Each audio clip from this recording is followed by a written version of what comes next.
How does Irish step dance keep time? Imagine the lively atmosphere of an Irish festival, where the sound of traditional music fills the air and dancers take the stage. One of the most captivating aspects of Irish step dance is how dancers keep time with the music. This dance form relies on precise synchronization of foot movements with the rhythm and beat of traditional Irish tunes.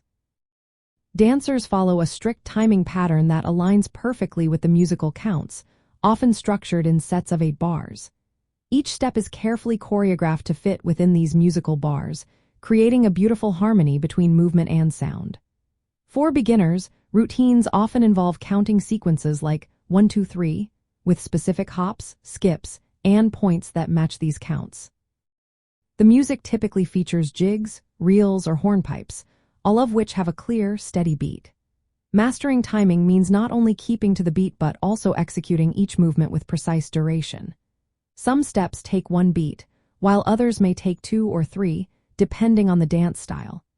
Dancers develop a strong sense of rhythm and musicality, often practicing by clapping along to the music or counting beats aloud.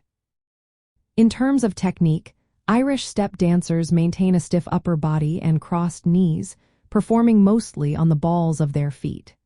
This posture is essential for control and timing, allowing for rapid and exact foot movements that keep perfect time with the music. From a traveler's perspective in Ireland, experiencing Irish step dance is a vibrant way to witness how timing is integral to this art form. Whether you are watching a performance at a local festival, called a fice, or participating in a dance class, the dancer's ability to keep time through their footwork is a defining feature of this traditional Irish cultural expression. This dance reflects both the discipline and joy that are deeply embedded in Irish dance heritage. So, the next time you hear the lively tunes of Irish music, pay attention to how the dancers keep time. It is a beautiful blend of rhythm, movement, and cultural pride that truly brings the spirit of Ireland to life.